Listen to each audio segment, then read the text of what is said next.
A pleasant day, everyone. Today, our group, the group 4, will be presenting the lesson 11, which is about the digital self and the social self.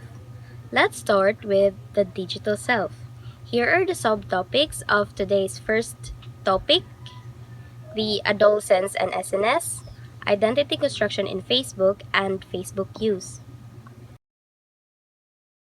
The digital self is the persona which you present when you go online. Some people have one or more online identities that are distinct from their real-world selves, while others have a single online self that is similar to the one they inhabit in the real world. In 2011 quarter 1, the rate of Facebook growth is 664.0. In quarter 2, the rate is 710.7.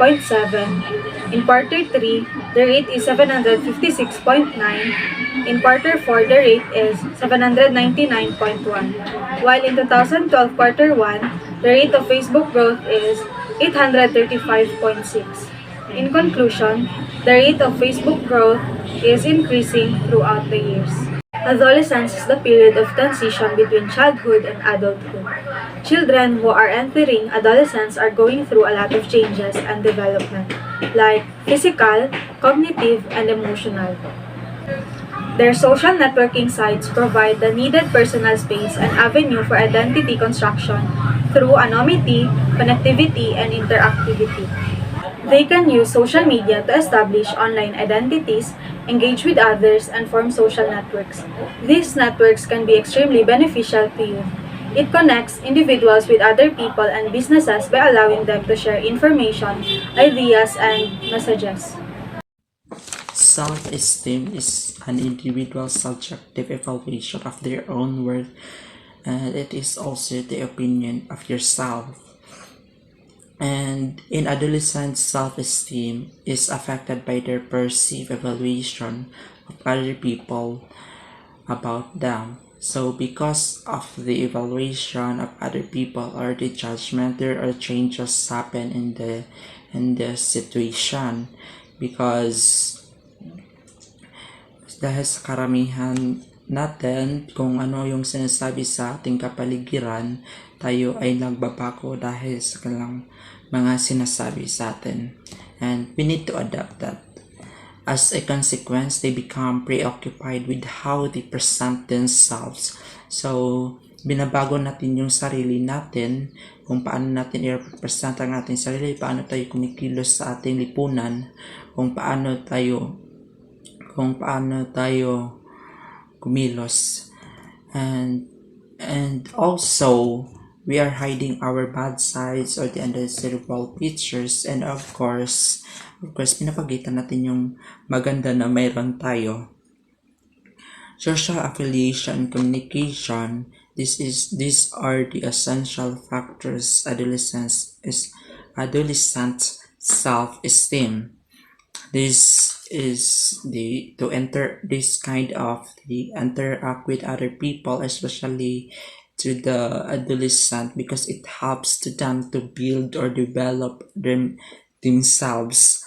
And also the adolescents, they feel better if they are happy with their group or member, like friend, family, and etc. And also the social support, it helps them to build their confidence or to build their belief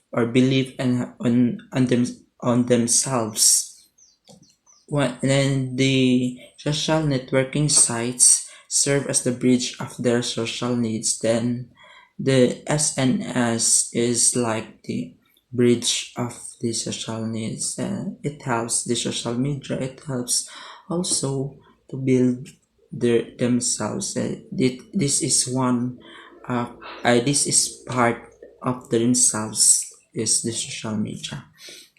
Then there are three types of adolescent self-esteem. Number one is self-concept. This is idea of the self constructed from beliefs one holds about oneself in the response, and it is more of cognitive aspect about self. There is no comparison. Like, right, for example, of this self-concept, like you think or daydreaming that you are beautiful, that you are to become rich someday, like that it is more on cognitive. It's your in your mind, but not in reality.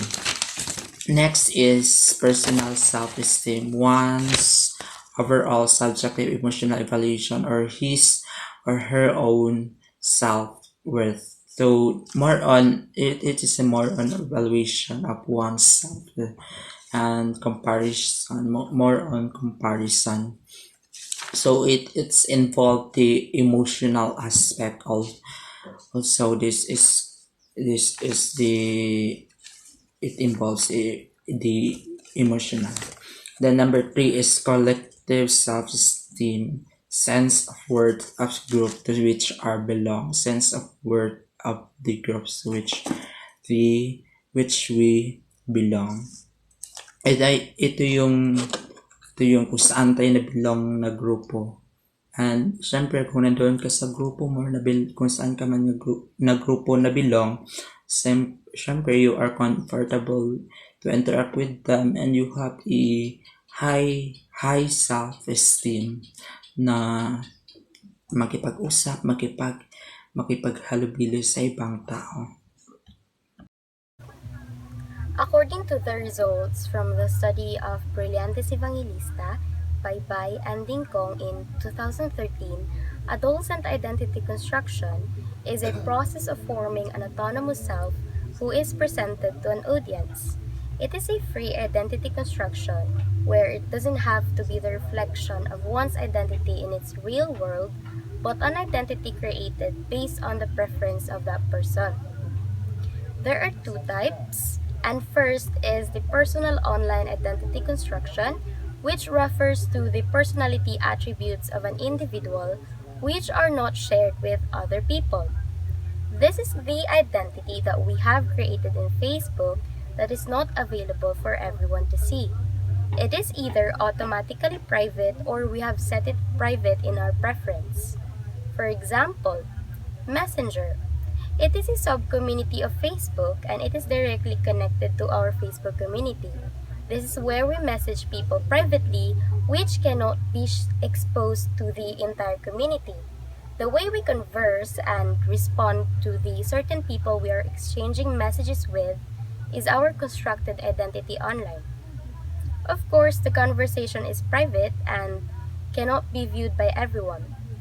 Since it's private, it is not normally shared by anyone outside the conversation. Next is in our Facebook profiling. We have the ability to modify the privacy of the information we have put in our accounts. It includes our mobile numbers, email addresses, and account access information. Another one is the posts in our Facebook wall.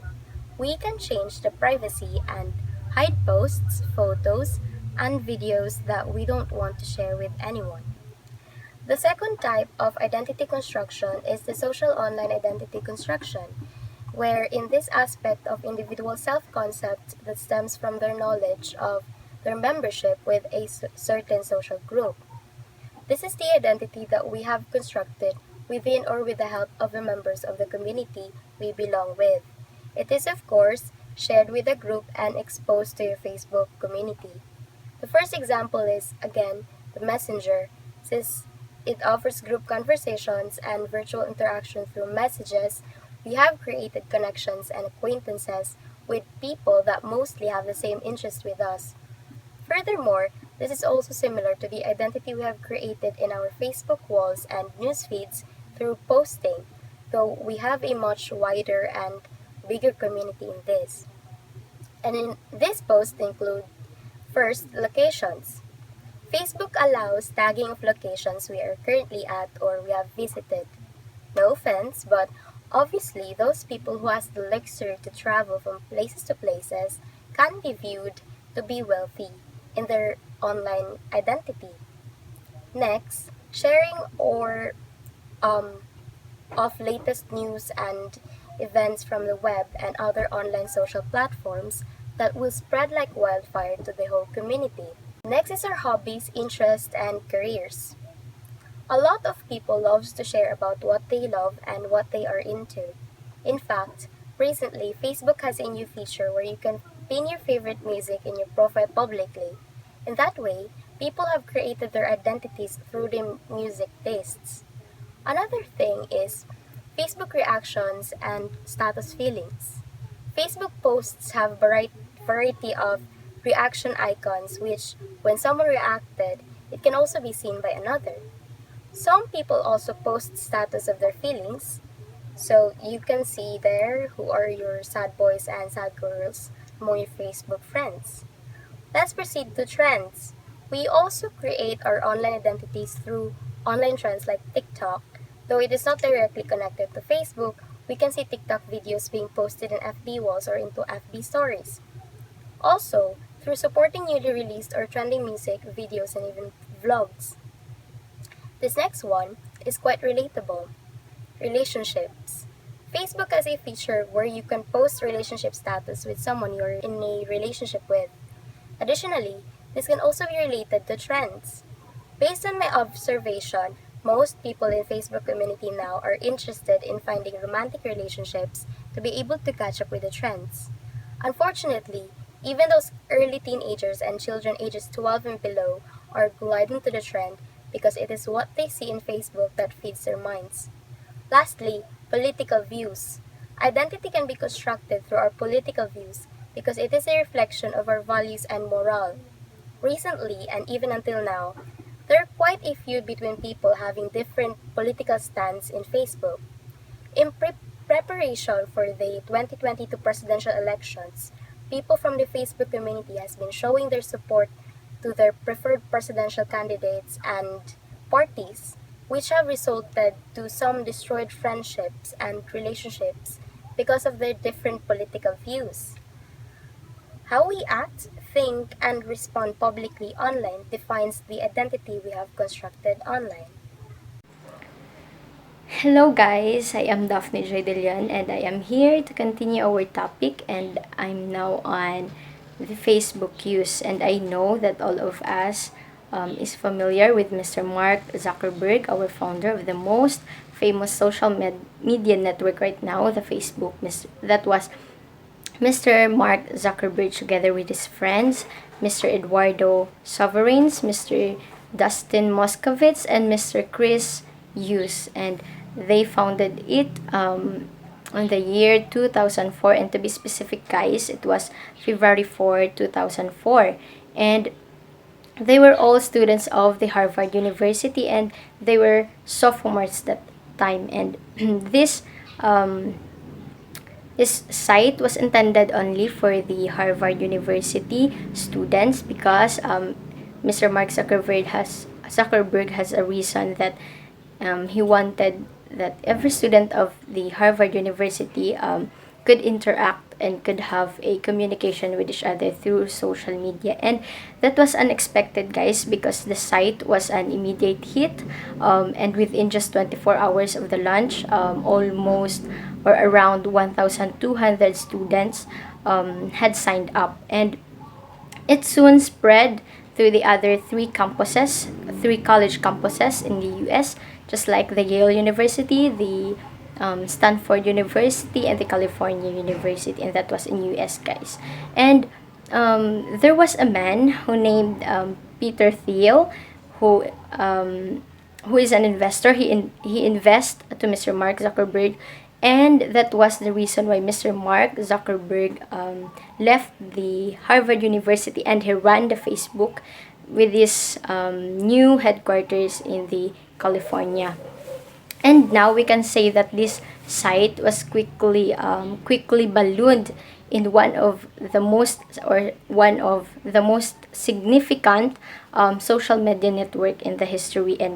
And we I know that um, all of you guys alam na ito yung pinaka sikat na social media network right now. And because sabi nga kanina, it was intended only for the Harvard University students. Because of the demand and the popularity of it, it grew throughout the world, and of course they extended it, or ang tawag dito, they expanded it, the creators expanded it just to include everyone, because of the demand and the popularity of it. And another one, guys, as I said, because of the massive following of individuals in Facebook, it became one of the most popular social media network in the world.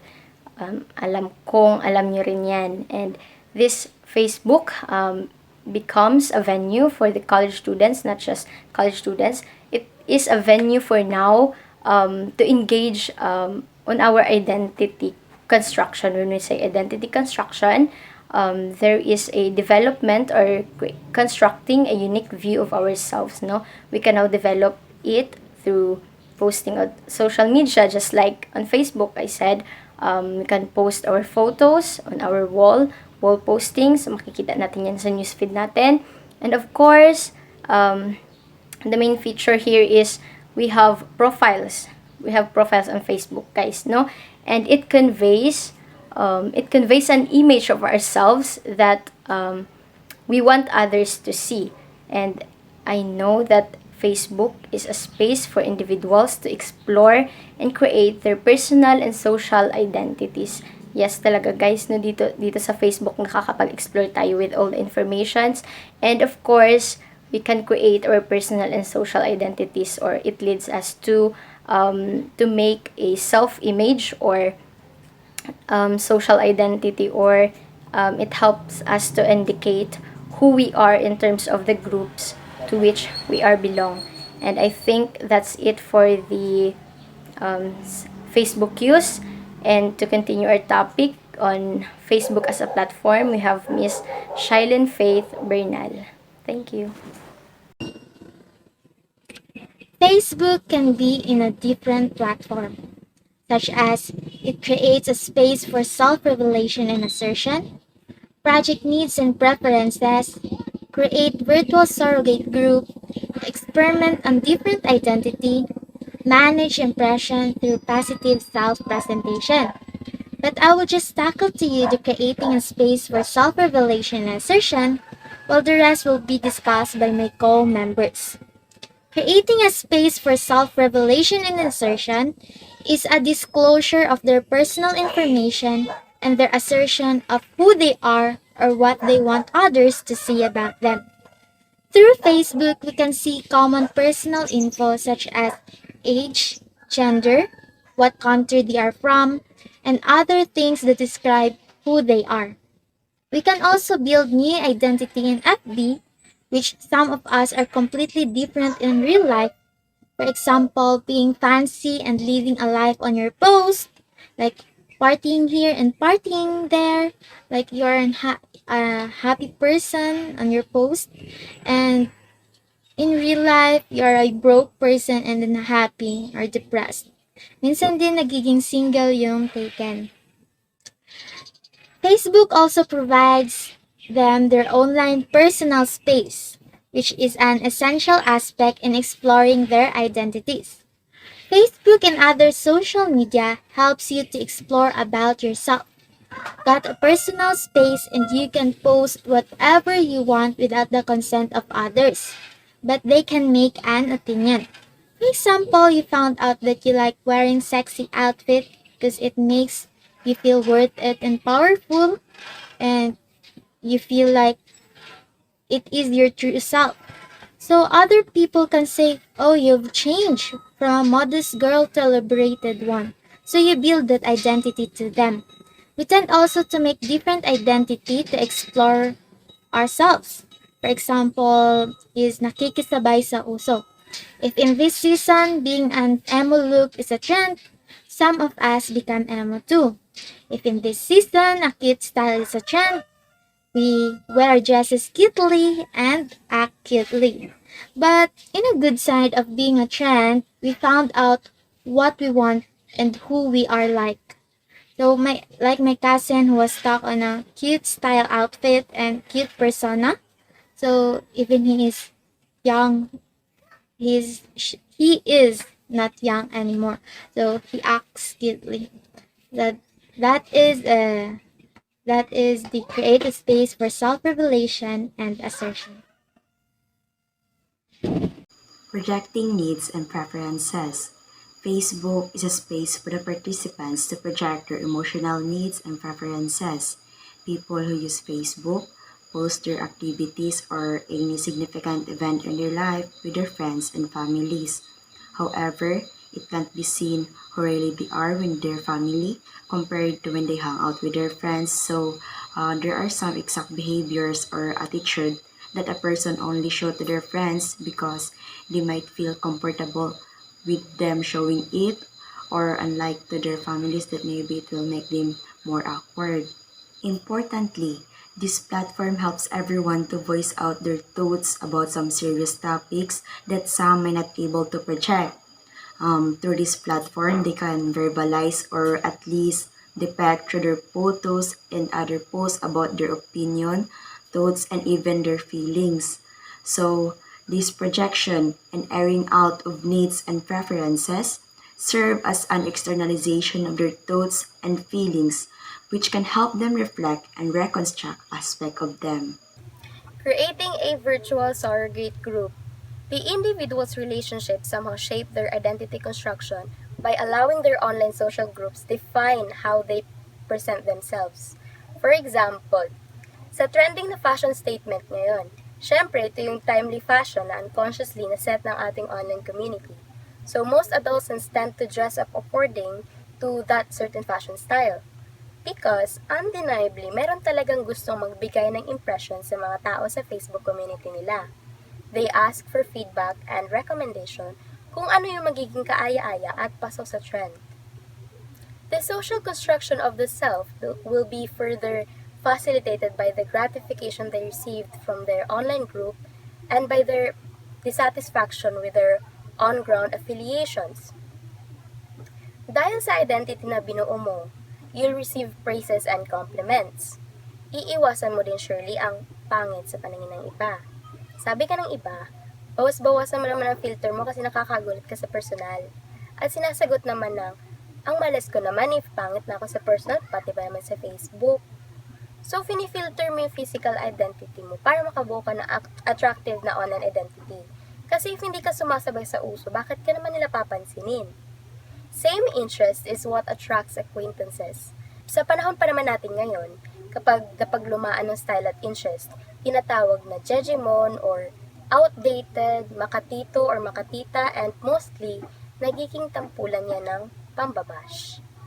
Good day, everyone. I am Faith Molina from BS Bio A, and I'm one of the reporters from Group 4.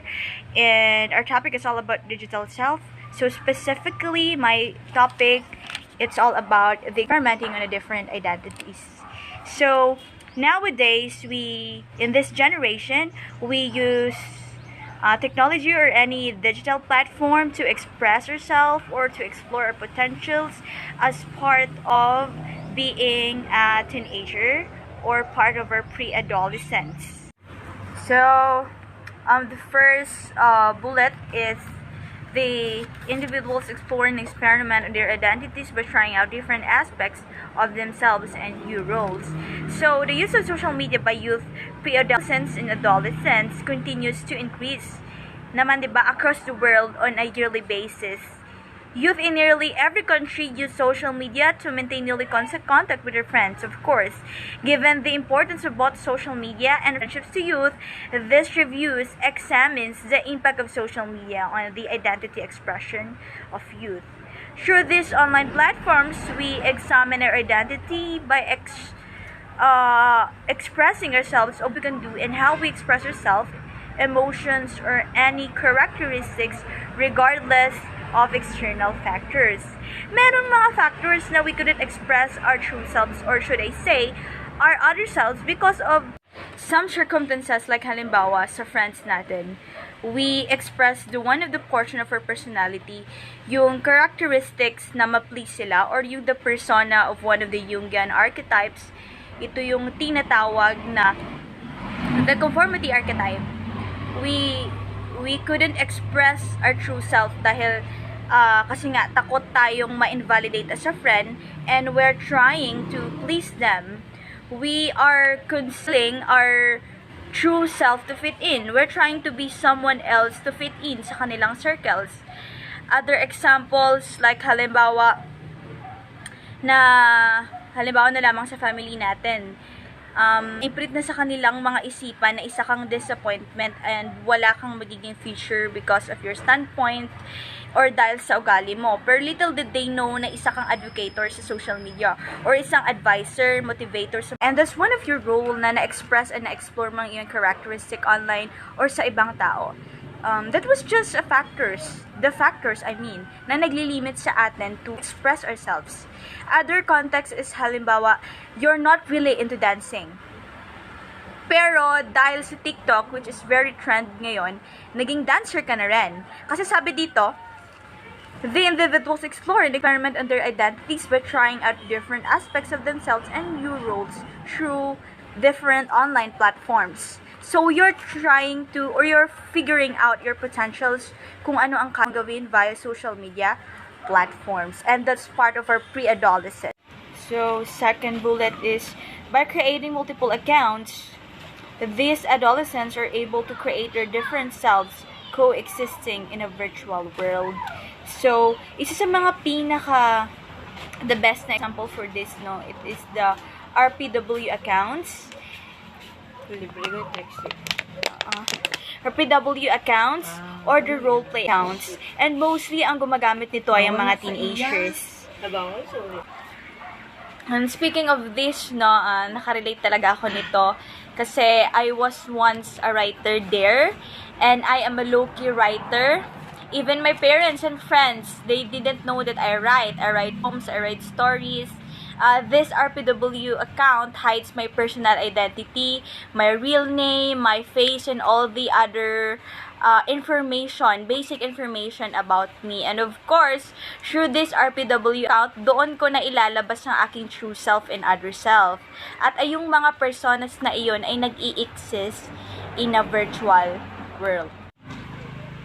And come to think of it, no, iba yung pinapakita natin sa ating real account at sa roleplay account. Of course, sa real account, kung ano yung pinapakita mo na persona sa mga friends, colleagues, acquaintances mo, or in family, syempre, yun din yung behavior mo sa real account mo. Unlike sa roleplay account, dahil walang nakakilala sa'yo, you can do whatever you want. You can express yourself freely kasi nga, hindi ka naman kilala ng mga random online users. And that's why we create multiple personality or multiple identities via that platform. So, okay, they could shift from one identity according to whom to be at a given time. So, diba most of us, iba yung pinapakita nating personality sa public, sa family natin, and of course, personality na hindi mo pinapakita sa lahat at sarili mo lang ang nakakaalam. We shift our personalities when it comes to different people. Kung masama ang tingin ng family mo sa'yo, mabait ka naman sa mga friends mo. Kung mahiyain ka sa family mo, very extrovert ka naman sa mga friends mo. Or vice versa. Ganoon din online, no? Nag-shift yung identity mo in a different circumstances dahil yun yung na-construct mo na identity na nag-e-exist online. The last bullet is, with multiple Facebook accounts depicting different persona, the self is no longer deemed as a unitary construct but fluid and plural identities. So, eto na nga, no, we create multiple personas online. For example, is yung online dating app. Nakakasiguro ka ba talaga na yung persona na pinapakita ng ka-chatmate mo is his or her real self? Like, halimbawa, ilagay mo yung sarili mo sa ganang situation. Of course, you're trying to be nice para magkaroon ng magandang first impression sa kanya. And multiple identities can also be beneficial for those looking for a way to communicate in a safe haven. This is particularly the case as examined by ni Robert T. Cerny.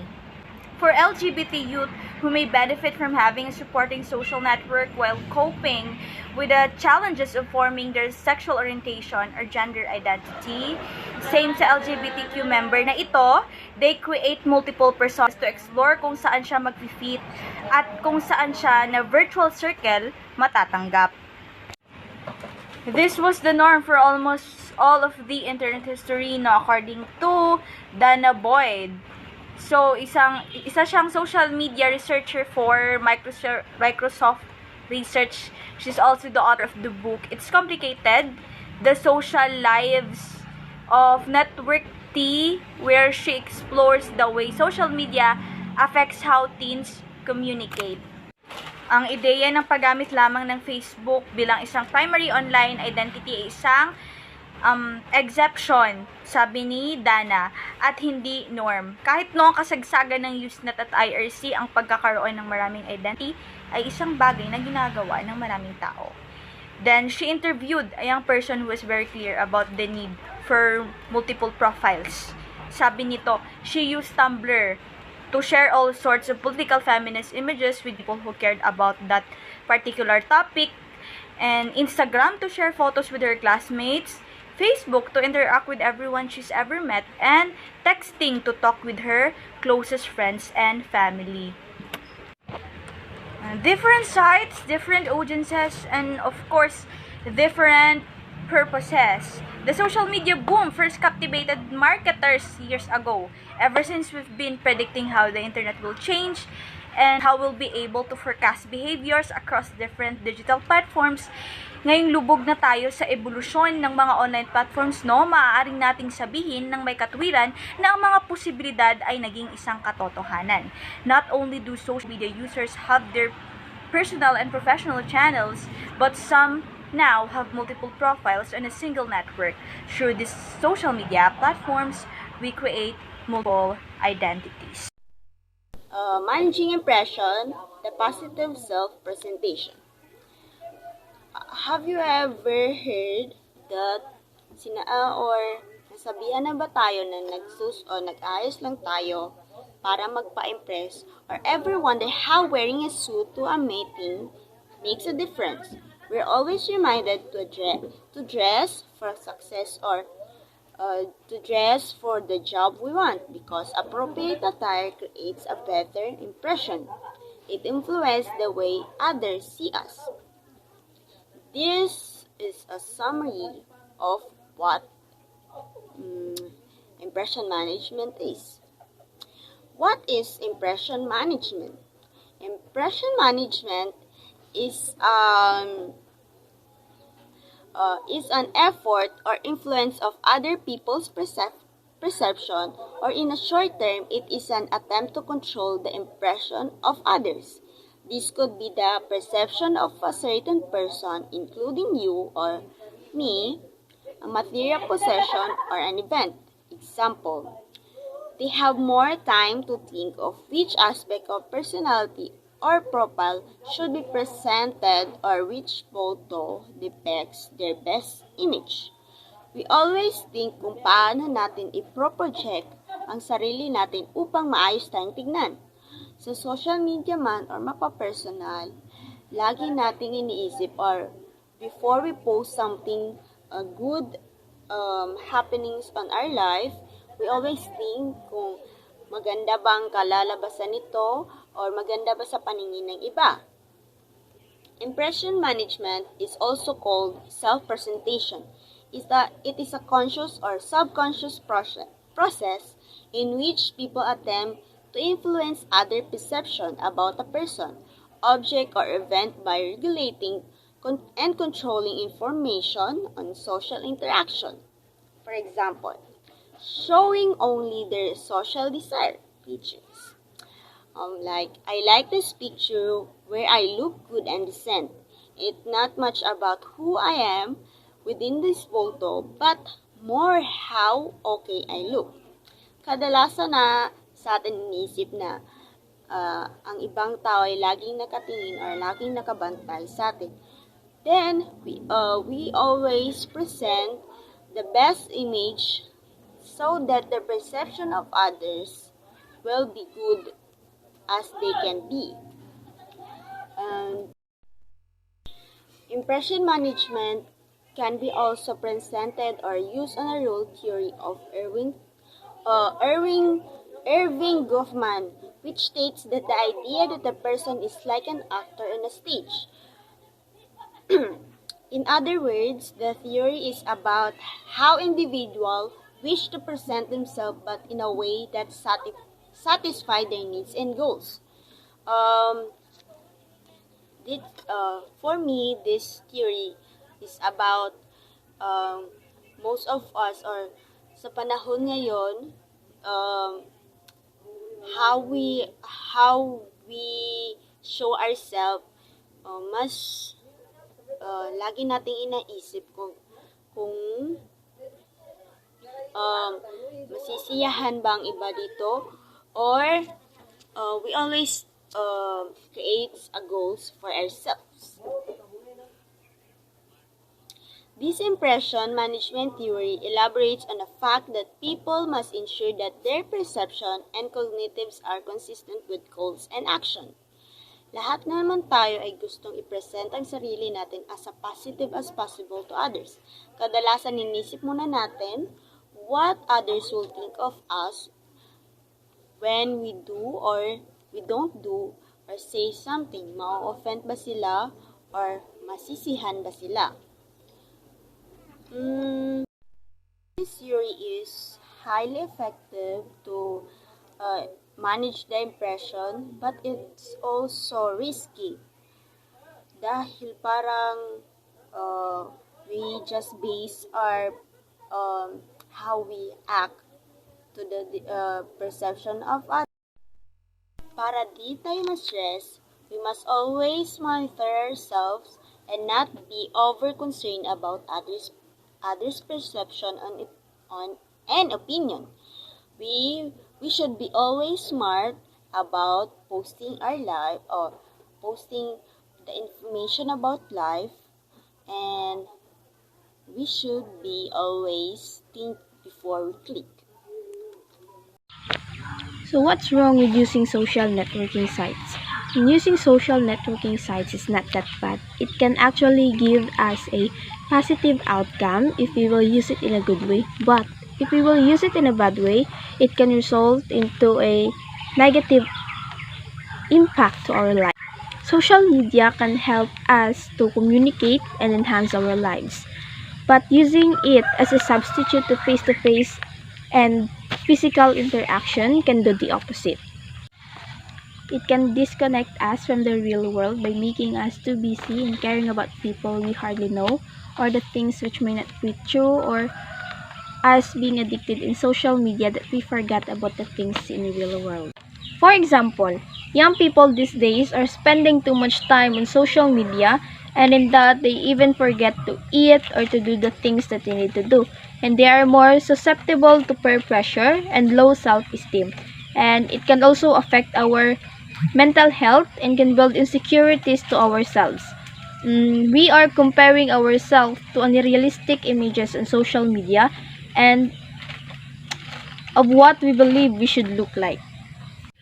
In using social media, we can be updated of the things that are happening in this world, and we can see a lot of people who are living what we are dreaming of right now. And in that, we can think of a question. Why are they living a good life while us is not? So in that, we are starting to build up our insecurities to ourselves towards that people. And it can lead us to dissatisfaction with our appearance and self-perception. People who use social media frequently have increased levels of negative emotions such as envy and isolations, and people also sharing too much identifications details, which is not good, and we are being dependent on virtual social identity, and sometimes what we see is not true anymore, and it leads us to general addictions about the things that are not true and the unrealistic expectations about them in the real world, and the lack of social emotional skills can give us a lack of self-confidence, trust, and empathy. Now let's proceed to the second topic, which is about the social self. The subtopics are the self and its social agency, culture, biological systems theory, individualism collectivism model, and I versus me. The social self. The social self, according to Med's idea, comes from social interactions such as observing and engaging with others, able to respond to anyone else's opinions about oneself, and integrating external opinions and internal sentiments about oneself. The self and its social agency. Human development is largely influenced by membership in crucial social groups that shape various aspects of the self, from beliefs, system, values orientation, and behavior. Religion is one of the social agency in the socialization process, notably in the formation of values and attitudes, and orientation of specific groups of individuals who adhere to the Protestant faith. But in other consequences, the views of a child are changes dynamically when they notice the hypocrisy and history of religion.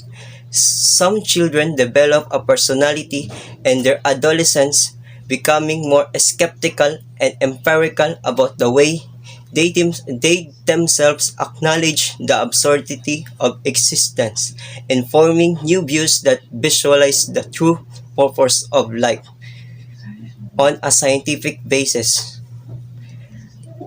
Aside from that, at the beginning of life, one already belongs to a social group. His family, her family. It is the most pervading influential social group that impacts the self in its entire course of development. The views one holds about the world, values upheld in making choices and decisions, and the habits and persistent behavior one carries have been formed in the context of one's family and home environment. Every child comes from a family. The child's initial social agency is his or her home or family. Interactions with other family members, such as parents, siblings, and others, have a long-term impact on the child's personality and social behavior. The child's socialization begins with the parents of families. They are not only emotionally connected to the child, but also physically close to him. His voice and vocabulary are learned from his parents. Social morality is instilled in him. Respect for authoritative figures is instilled in him. He picks up a few civic qualities from his family.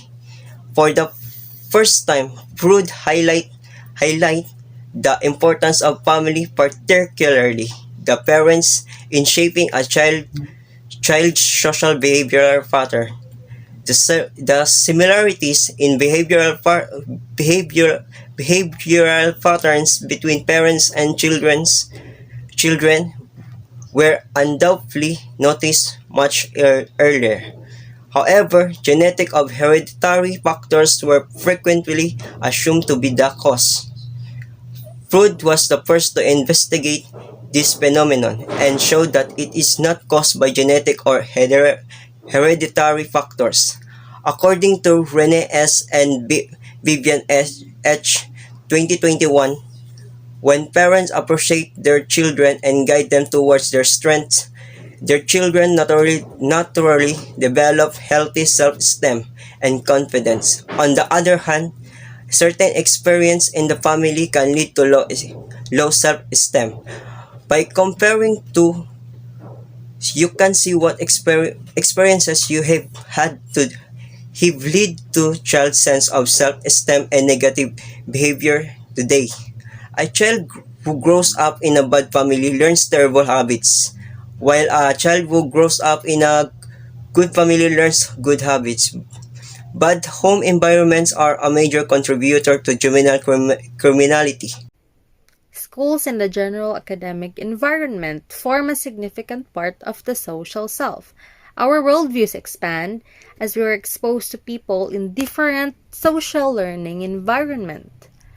For example, our school. School has always been a part of our lives, and this is the place that we spend most of our time learning and interacting with people. With the help of our mentors and peers, we get to learn and obtain knowledge, wisdom, and also enhances our social skills. So the learning process of it helps us shape our personalities and also deal with situations in life. So aside from school and the general academic environment, communities also plays a big role in shaping one's social self. Because we are always influenced by the individual nature and behavior of the people inside the community. The social self inevitably changes. Kaya nag-change dahil ang perception ng isang tao ay nag-change as they grow and as to how the society influences you.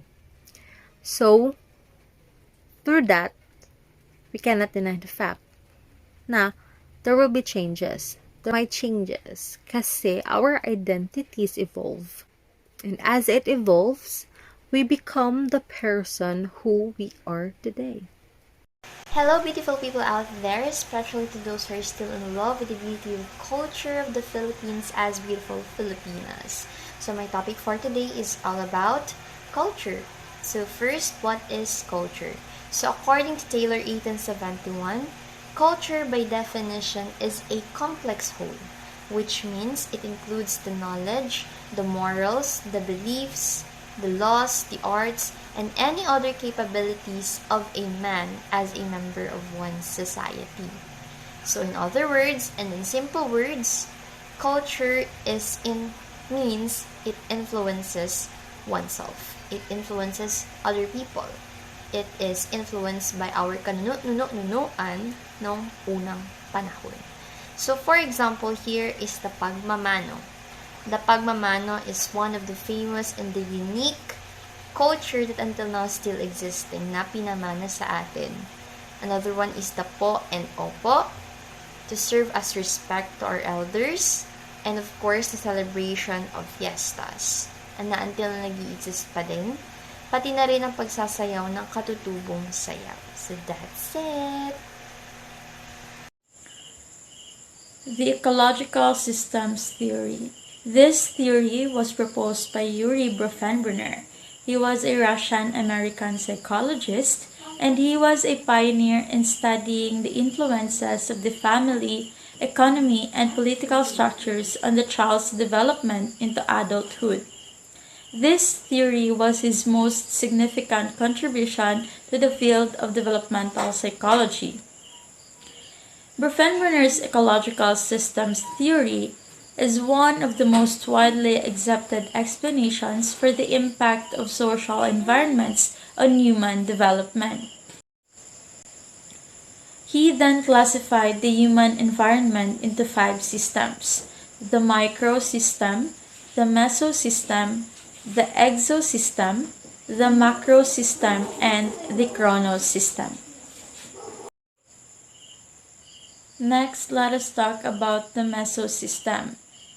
It is the area in which a person's individual microsystems do not function independently, but rather are interconnected and exert influence on one another.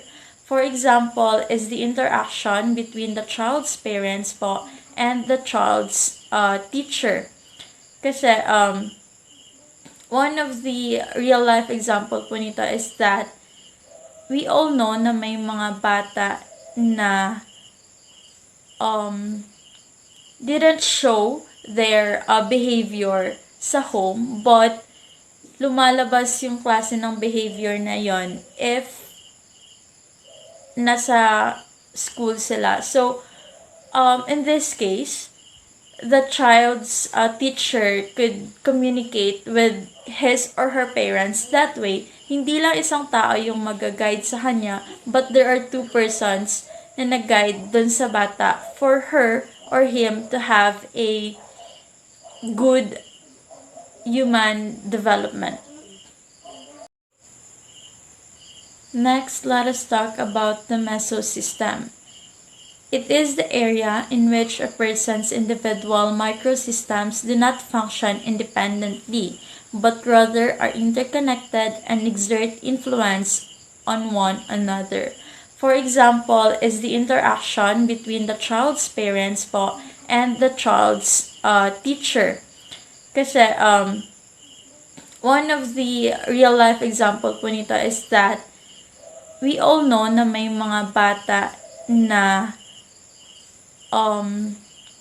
didn't show their behavior sa home, but lumalabas yung klase ng behavior na yon if nasa school sila. So, in this case, the child's teacher could communicate with his or her parents that way. Hindi lang isang tao yung mag-guide sa kanya, but there are two persons na nag-guide dun sa bata for her or him to have a good human development. The next one po is the exosystem. It includes other formal and informal social structures that do not contain the child but have an indirect influence on them because they affect one of the microsystems. The neighborhood, parents, workplaces, parents, friends, and the mass media are all examples of exosystems. These are environments in which the child is not involved and which are external to their experience but have an impact on them nonetheless. For example, is yung work ng parents. There are some cases na masyadong nagfo-focus yung parents on the promotions and such, and until such point na napapabayaan na nila yung isang bata. Hindi na nadiscipline ng maayos, and by that is nagkakaroon ng gap or ng gap between sa relationship ng isang bata at nung parents niya. And the next one is the macro system. It is a component of Bronfenbrenner's ecological systems theory that focuses on how cultural factors such as socio-economic status, wealth, poverty, and ethnicity influence a child's development. This level of Bronfenbrenner's theory po states on how the culture or the ethnicity of a person influence their development. The fifth and final level of Bronfenbrenner's ecological systems theory is called the chronosystem. This system includes all of the environmental changes that occur throughout a person's life that influence development, such as major life transitions and historical events. For example po is the separation and remarriage of the child's parents to other people. It can influence the child's development po either in a positive way or in a negative way. Now, let's talk about individualism and collectivism model. Individualism and collectivism model is a model that highlights the impact of culture to the self. It is proposed by Hazel Marcus and Shinobu Kitayama, year 1991. Now, let me define the word individualism. Individualism is all about me, charot. But seriously, individualism as an orientation focuses on one's individual attributes and personal distinctiveness. Let me give you an example. An individualist culture is more likely to value their own well-being over the good of the group. And at this moment, allow me to give you some words that are somehow related to our topic, which is individualism. And these are first, freedom. Freedom is the power or right to do what you want to do without hindrance or restraints. Next, self-reliance. Reliance to your own powers and resources. Next, and lastly, we have independence. Independence is the freedom from the control of others. Let's move on to collectivism. Collectivism as an orientation values relationship and harmony. The best example for this topic are those people who are sacrificing their own comfort for the good of everyone else. You know, these people tend to disfavor or disvalue their own comfort, their own happiness, their own time for the sake of everyone else or for the benefit of the group.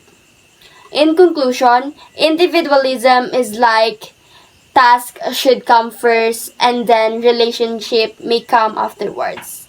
On the other hand, collectivism, they prioritize the relationship over the task. So today, I will discuss about I versus me. So one's behavior when he or she is alone differs from his or her behavior when he or she is with others. George Herbert Mead is also well known for his concept of I and me. Sociologist George Herbert Mead believed that the people develop self-images through interaction with other people. He argued that the self, which is the part of a person's personality consisting of self-awareness and self-image, is a product of social experience. According to George Herbert Mead, the self is divided into two parts. The me represents the expectation and attitudes of others. It is the organized set of attitudes of others that the individual assumes. The me is the accumulated understanding of the generalized other. Example, how one thinks one's group perceives oneself. The I is response to the me or the person's individuality.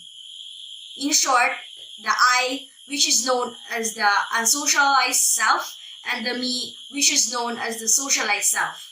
Distinction was originally based on the idea that the former me corresponds to the self as an object of experience or self as object, while the latter I reflects the self as a subject of experience or self as a subject. So that's it for our presentation for digital self and social self. I hope you've learned something and see you next time.